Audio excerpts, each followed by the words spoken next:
Welcome to the Entrepreneur Podcast, filled with marketing and leadership tips on launching and growing your business with your host, Deanne Mora.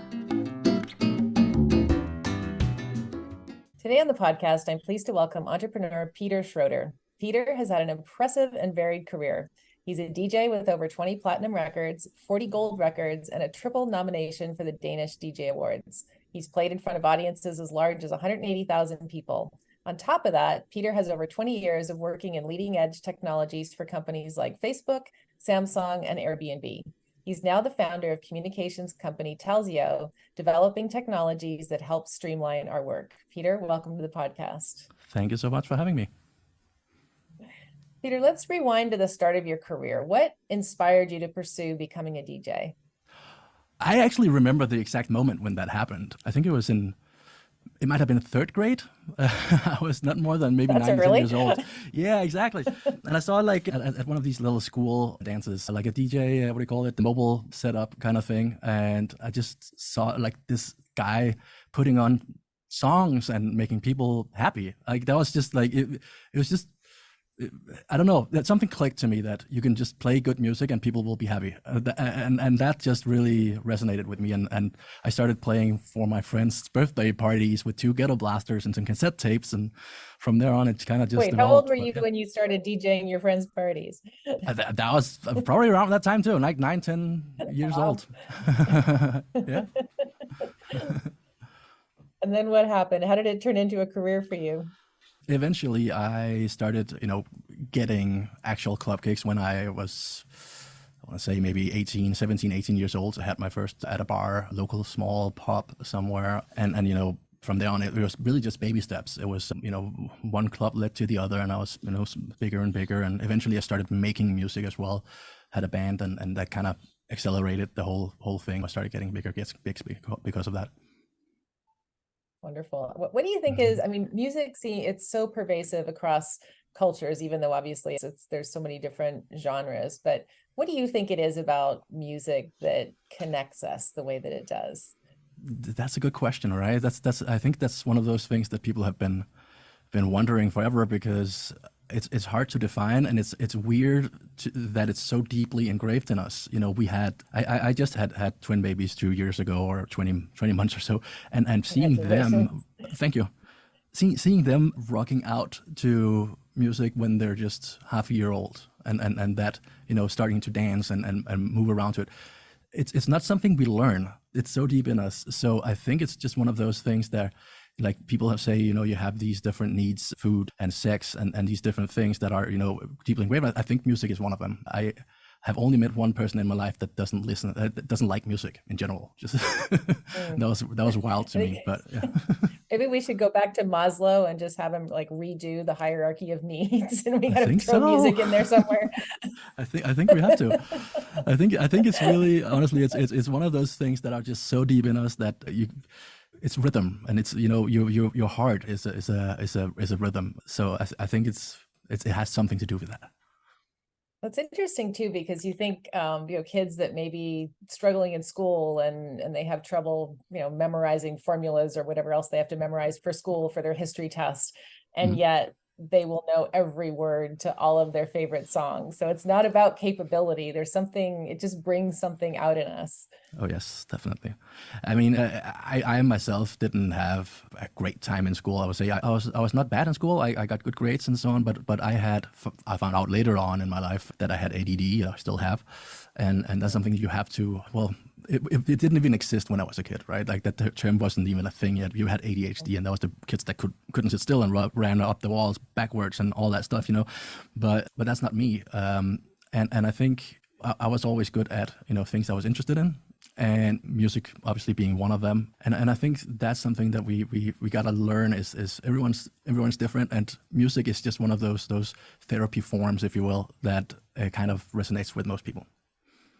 Absolutely. How do you find having ADD? How did that impact you? How do you feel like you had to make adjustments in your career? Well, I think not knowing that there was a term for it was difficult, but on the other hand, I found out how to deal with it, whatever that it was. There's certain things I'm not good at, and that's the things that I'm not interested in. The things I am interested in, I get really, really, really good at. I go down the rabbit hole all the way down. And that's just one of those things there that I found out over the years and found out how to deal with. Eventually, one of my colleagues told me, hey, do you think you should take this test here and see if, and I had never thought about that, but I was just like full score.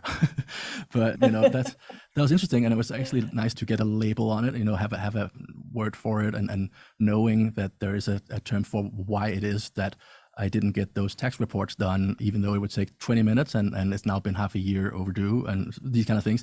And at the same time, being able to hire people around me that are good at doing the things that I'm not good at. And that's an excellent trait. Absolutely. And so, interesting. So when I look at you transitioning from DJ to technology, to me, that seems like a massive shift, but you've told me it's actually not uncommon. Why do you think that is? Well, so for starters, music and technology is intertwined. Like producing music is, for the most part, just sitting in front of a computer and messing around with technical things. That's a lot of it. But the other hand, of course, electronic music was what I was into. So that's in itself makes it even more technical. More of a connection. Yeah. But I would say in terms of technology and developers, software developers, I've worked with a lot of them over the years, and the best ones are always the creative ones. You think that developers are these nerds that sit in the basement and only study math and are really good at all kinds of formulas and stuff like that. But that's not true. The best developers are actually really, really creative people. They're people that are able to come up with new solutions and think creatively to solve some kind of problem. Then there are the other developers that are the ones you outsource to and you give a script and they just code whatever you tell them, and there's no creativity. And if you made a mistake in your script, then you're going to have a bug in your software. But those are not the best developers. Those are just the ones that basically do as they're told and exactly like they learned in school and follow the book. The good ones, the ones that make groundbreaking new software and innovations, those are really creative people. Well, that makes a lot of sense, because you need that mindset where people are going to approach a problem differently. And so that creativity element would be really quite important. And I think you're right. It does go against the stereotype that we think of with, we think of developers as coders, but even coding is very creative. Engineering is very creative. I think we underestimate a lot of that. Yeah, I think so. And it's a funny thing, because I've always thought the same thing too, until I actually started thinking about how these really good ones that I've worked with, what kind of people they are. And they're usually people that have also been musicians or in some kind of way just creative. They're the ones that also makes the designs for whatever they're building. Those are usually really good developers. Yeah, no, that makes sense. I mean, you think there's actually been studies done that there's connections between, dancers who would be good at math and musicians who would be good at math, because music fundamentally, it is a form of math in a sense, really. Obviously it has the creativity, but it has a structure that you need to understand. So, when you think about it, it does make a lot of sense, but it's not our first intuition. I think you're right. No, it's not. So most of our listeners are entrepreneurs, or perhaps want to be. So I'm curious, you've launched companies and you're, very successful ones. And so I'm curious what your thoughts are regarding bootstrapping a company versus seeking VC funding. I thought I had to seek VC funding when I started out with Telsio, at least. We bootstrapped it because we didn't have any money. We didn't have any funding from the get-go, and we didn't even have any money to bootstrap for either. We cashed in my wife's 401k, and that was $16,000, and that's all we started with. And then we, and then we thought, we hear all these success stories from entrepreneurs who are raising $200 million and building the next Uber, and then they fail or they succeed. And you don't really hear about the ones that don't raise money. And those are all the other ones. That's like 99.9% of them. So I think we have a tendency to be thinking that that's what you have to do to start at least a tech company, and probably also most other bigger companies, right? You have to go get VC money.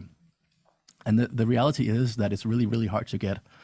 It's not making it easier that, we were in a pretty unsexy industry. And at the same time, my wife and I had just started dating. So we were a new couple and, not even married at that time. And we were just like, hey, you want to invest in us?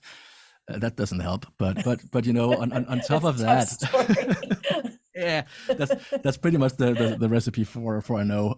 But no, we thought we had to do that, and we spent the first couple of years, you know, actually seeking VC money and going that route and trying to find investors, until we realized that that's a whole different game. The ones that actually raise that kind of money, they're not entrepreneurs. They're not ones that invent something new or build a new product. They are professional money raisers, and they raise a bunch of money, then they exit, and they have either, maybe the company fails, that doesn't matter, because at that point they've already paid themselves millions of dollars in bonuses and whatnot. So it's a completely different game, and it's not that kind of company that we wanted to build. We were in it for the actual love of the product and creating something cool for our customers. So at some point we kind of realized that, and we just said, okay, let's take the long route. We've been doing this for 10 years now, so it's like a train that needs to get up to speed. But as we kind of got more and more customers, obviously we got more and more money to reinvest and hire people and build the product and so on. And that's kind of what really worked for us. It's not been easy, I'm not saying that, but at the end of the day, we have now 100% of the company. We are fully in control. No one's telling us what to build or how to run it, or which customers to go after, or what features we should implement. Not at all. We can build what we think is great, and we can listen to our customers and build something for them. It's a really interesting point, because a lot of people think that, or they're inspired to found a startup because they want to do their own thing. They want to make a difference, but yet when you take funding, you're working for someone else. It's not. You could just go work at a corporate job. Then it's the same thing. You have no say. It's just a different form. It's like a more like high pressure version of working in corporate. Yeah, exactly. But how does that? I think that the tradition. I mean, you're right. It's what you've done is very unusual for a tech startup, because a lot of entrepreneurs believe that you have to go out and raise funding, and then you have to hire an army of developers, and you build the platform, and you go through a couple of years of building it. So you need all of that cash flow in order to build before you can take something to market. So what does that model look like when you're bootstrapping in tech? That's obviously difficult. You have to do everything yourself in the beginning. It was, I think, at least a year, maybe 2 years even, before we could hire our first full-time person. That means that we had to do all sales and support ourselves on top of building the product and running the platform, all that stuff. But that also gives you a lot of experience, and you learn what it is that your customers are asking. You actually learn to listen to them. You learn to understand what the pain points are and what is it that drives them to your business. So I wouldn't have been wanting to be without those years of doing support or customer service and sales and all that, because it really just gave us some insight in what kind of business is it we have, and what is our target customer. We know exactly what they look like, what it is we want. We know that a customer with 2 employees take up the same exact amount of support and onboarding help as a customer with 5,000 employees, and stuff like that helps us understand where is it we put our effort in terms of marketing and getting those customers in, because obviously that was also hard. We didn't have any money, and our competitors, are companies like RingCentral, AT&T, Verizon, that have billions of dollars to work with, and we have zero. So that means that buying ads on Google is absolutely impossible, because it's $500-$600 per click. They're bidding it up like crazy. Absolutely. Yeah, and the funny thing is that the math adds up, because if you have that money to front in the beginning and actually buy those customers, well, they stay usually for this and this many years, and they pay so and so much per month. That means that it costs thousands of dollars to buy one customer, but it also adds up in the end after some years, and it pays back. But we didn't have that money to buy those customers, so we had to figure out, how do we do that? How do we get a hold of them? And for us, it was really just about well, let me backtrack a little bit. One of the hardest things in our industry is we can't just call someone and sell a phone system. It's like calling someone and selling a house. Hey, do you want to buy a house? No, I'm not in the market right now, right? People don't want to change the phone system if you ask them. It's one of those things you do when you need to do it. Yeah. It is, like, even though it's not, but it's not, but it is, right? And it's not something people want to deal with, at least. So we had to figure out, okay, then what? We need to be there when they're actually looking. And for us, that's, again, Google. People are searching for certain things. And since we can't buy ads, then we have to figure out, how do we get on the first page of Google search results without paying for it? And that was, SEO obviously, and we had to become really, really good at SEO, and we had to become better than RingCentral, AT&T, Verizon, all these guys out there that have huge teams to do it, and we had to become better than them. And that obviously took a lot of effort, a lot of learning and figuring out and modifying, updating, reiterating all these different things over the years. But now, today, we are on the search results page number 1 on many of the biggest keywords like phone menu, call queue, and all these kind of things. And like during COVID, we had a blog post we had posted in 2016 that ranked number 1 for how to set up a hotline. This is a good example of different things that, just that definitely helped us during COVID for sure. But it's like that all the way through. In hindsight, right? Yeah, it was good for us. Let's say it like that. Yeah. So there's so much to unpack in what you've just shared. I'm thinking back to what it must have been like when did you go all in full time initially, or were you working for someone else and then kind of moonlighting, starting your company? Yeah, so for the first 9 months, at least 9 months of a year, I did some contracting jobs here and there to get some, pay rent and things like that, But eventually, yeah, we were able to pay ourselves a small salary to just keep our expenses floating and live off of ramen and nothing. But eventually, then we could hire one person and then another one and so on, right? So, like I said, it's a train. Once it gets up to speed, it starts rolling faster and faster. Yeah.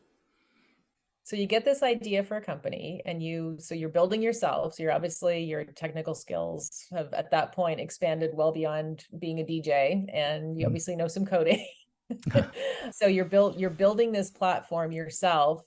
And then at what point, like, how do you do that market check of making sure that you're building something that customers are going to want more than AT&T and Verizon? And how did you get your first customer?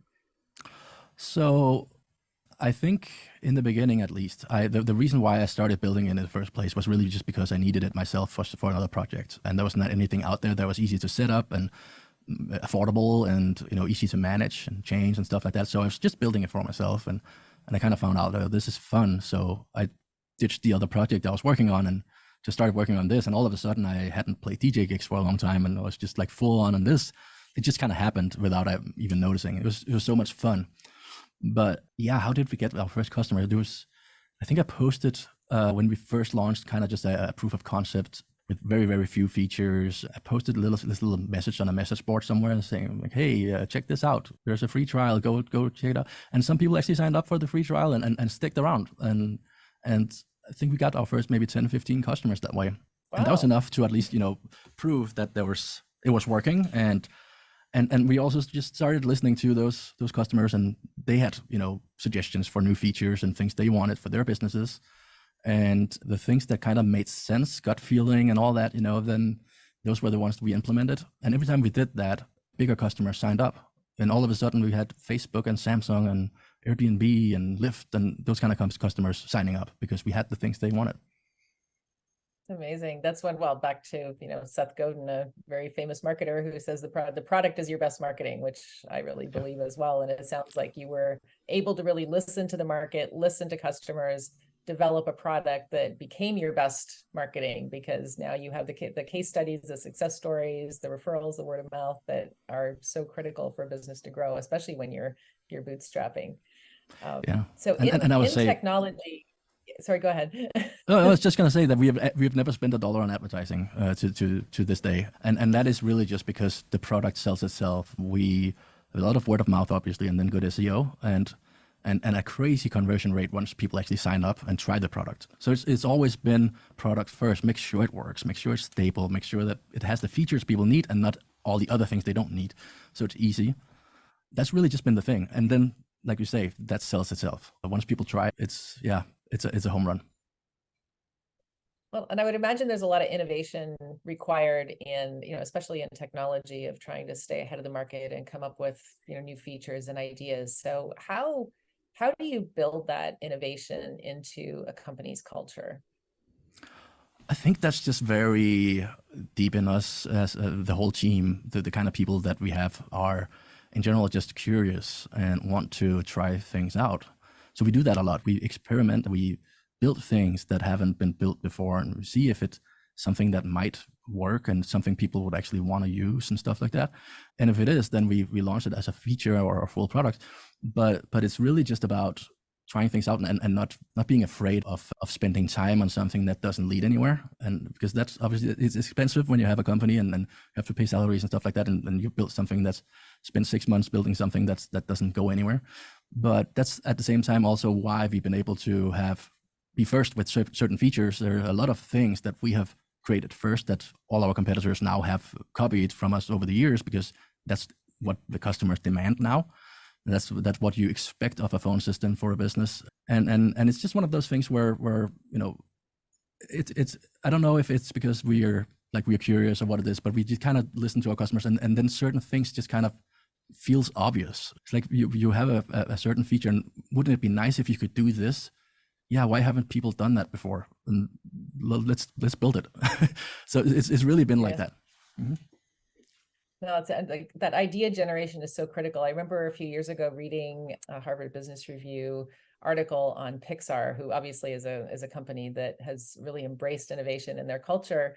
And it was saying that innovation to them is about sifting through tens of thousands of ideas to find the fit. It's about taking risks. And like you said, it's about having talented, smart people and actively challenging each other's ideas. So they have this format they call the brain trust, where they're encouraged to present their ideas, and everyone, I guess constructively kind of rips them apart and makes sure that they're getting to the end result. Is that the kind of innovation that, how do you feel about that approach, and how similar is that to what you're doing in your company?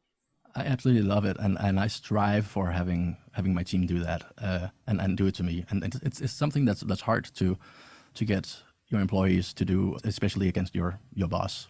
Having them actually challenge your ideas and but it's something that happens over years, and eventually you'll have employees if you encourage it enough and you keep telling them to do it and really, and also listen to it, obviously, when they do give you constructive feedback and so on and so on. If you can get to that point where they feel comfortably doing that, and at the same time also have them do it to themselves and each other, individually in the teams all the time. If you can get that culture going, it's over the years, what we've seen is then new employees coming on board, they will pick it up a lot faster and become comfortable, and then you kind of start getting that real creativity. You get something that's a lot more efficient than if you just have one person telling everyone what to do. Yes, it's so important. As a leader, we always try to hire people around us who are smart people and will challenge us. But then, trying to get them to actually challenge you is obviously that's the next step, and that's really, I think, what we're all striving for. So giving them that comfort that's encouraged is really critical. So you've talked a lot about teams. Tell me more about building teams. So how do you predict whether someone that you're considering to hire is a good fit, and what does your hiring process look like? That's one of the hardest things, honestly, and I, in general, this is just me personally, I don't like managing people. That's the worst thing.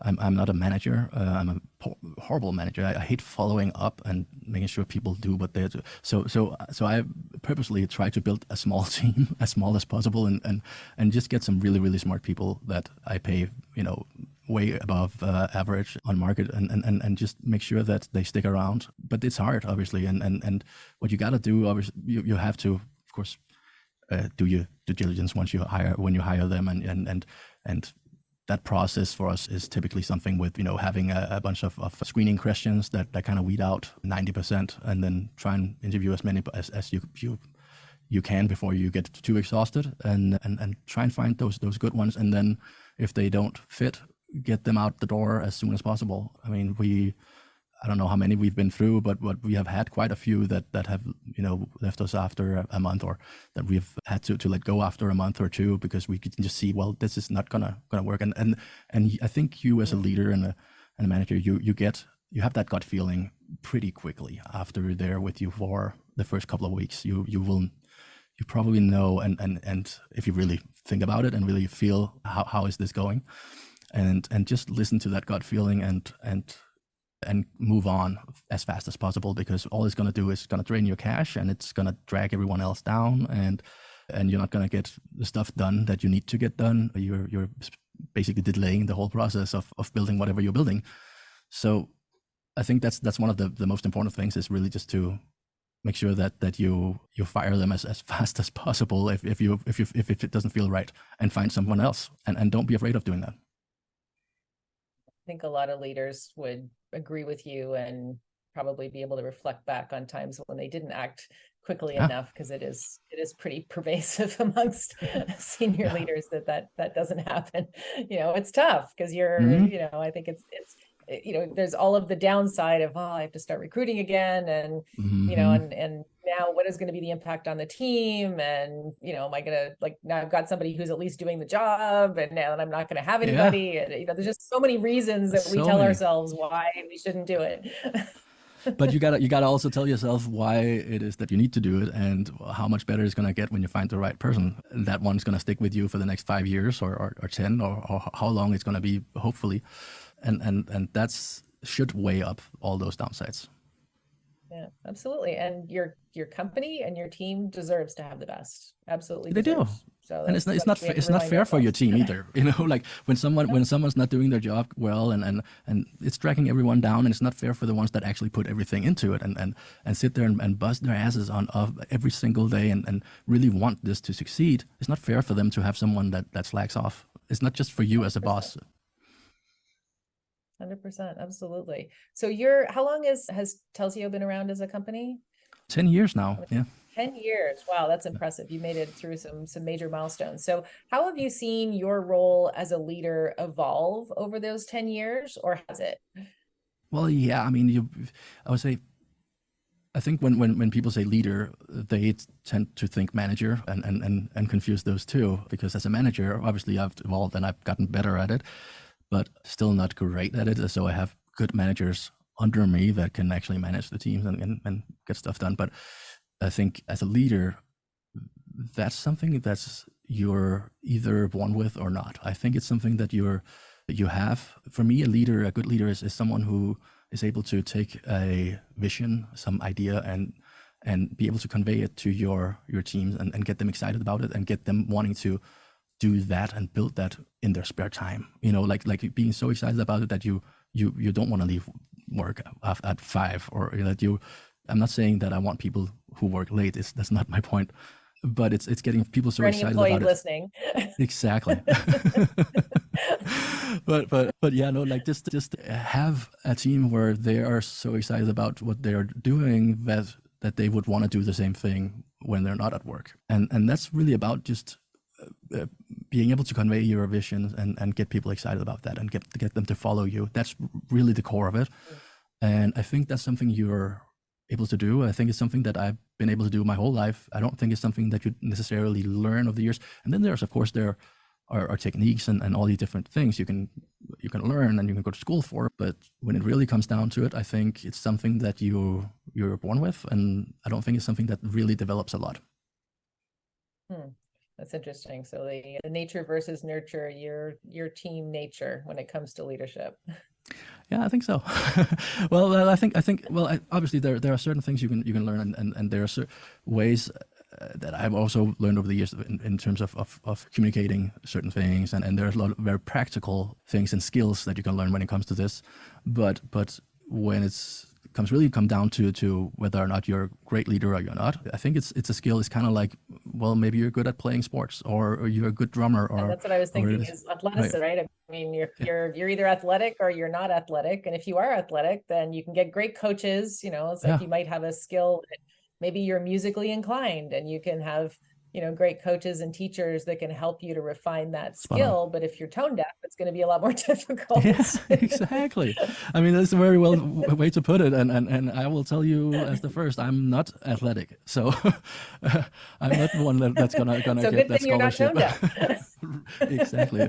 I got other skills, and everyone's different, right? So I think it is something that it's one of those skills that you have naturally, and then you can, of course, you can polish it and get better. Yeah, absolutely.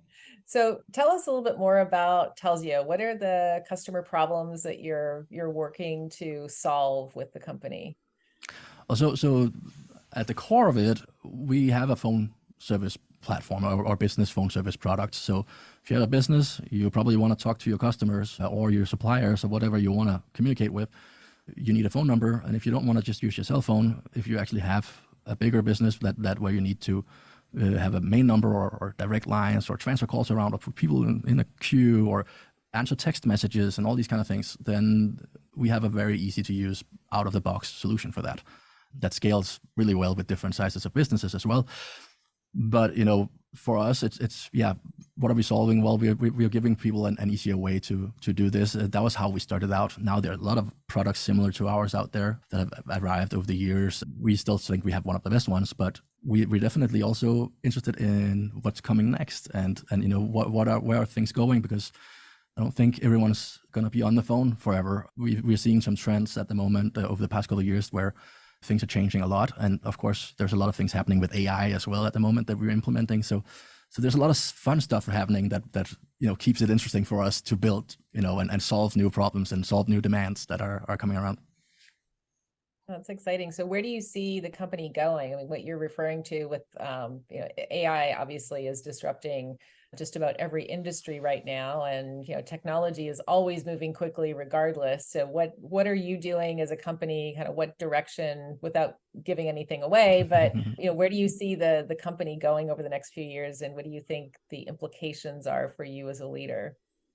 So in terms of AI, we started building our AI product in 2017. We even registered AIattendant.com back then. So it's something that we have been Early. Yeah, we've been expecting this, and we've been kind of waiting for the technology to be ready. So we've been preparing for things around it. So we are, of course, we're rolling out certain things where people can basically have AI answer phone calls or text messages and have conversations with their customers on behalf of your business and do it better than any employee that's been around with your business since start, because the AI knows basically everything about your business and is trained on all your past conversations, support tickets, sales inquiries, and all that kind of stuff that you have saved up.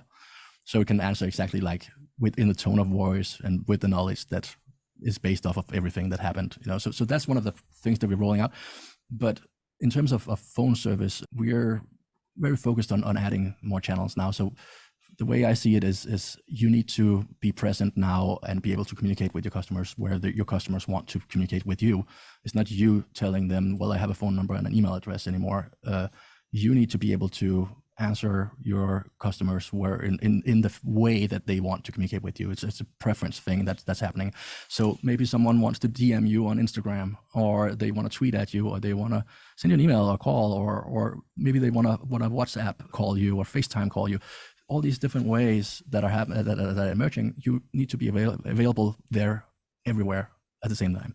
So we're building things around that at the moment where you as a customer or as a user of Telsio don't have to worry about how you're communicating or which medium you're using to communicate with your customers. You just need to communicate. You need to see the text or hear the voice or whatever it is of that person, but it doesn't matter to you if that's a direct message on Instagram, or if it's a Facebook message, or if it's an email, or whatever it is. You just need to actually react to it and give them the service that they need. And that's something that we are very focused on at the moment.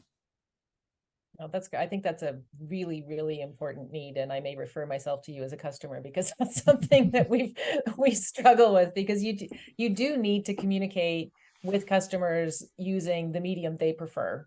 We've tried over the years having client portals and things like trying to get clients to, and it doesn't work, because it has to be whatever means of communication is in front of them. And some people just prefer to text you, and some people on social, and some on WhatsApp, and you try all sorts of different things, but it becomes this crazy web of all sorts of inputs that you're trying to balance. And so, if you have technology that can address that, I think that's absolutely on point for the market.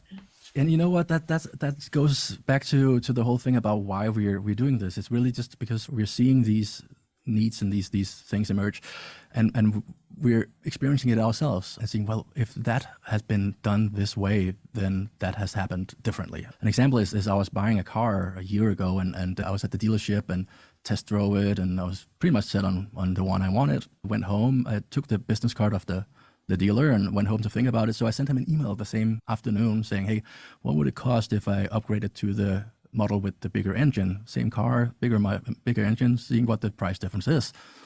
That was all I asked, and I didn't hear back from him. So the next day I went down to a competing dealership, a different brand, but the same car essentially. Some brands have pretty much the same car, and test drove that, and they had the exact one I wanted, and I bought it the same afternoon. And a month later, I got an email back from this dealer saying, oh yeah, I've lost your email, or I didn't see this message. Do you still need that information? Like, no, I already bought a different car. If you had answered that email, because I could have called him, I had his phone number. I could have called him. If he'd answered his email, he would have sold the car. It's that simple. And if you add AI on top of that, if you had AI to check his email and answer that could totally have been answered by an AI bot, that question I had, then he would have sold the car. Yeah, interesting. Yeah, I think people think of telephony as being a cost to the business, but I think that's a great example of how it actually impacts your top line. It does, So very much. Really important.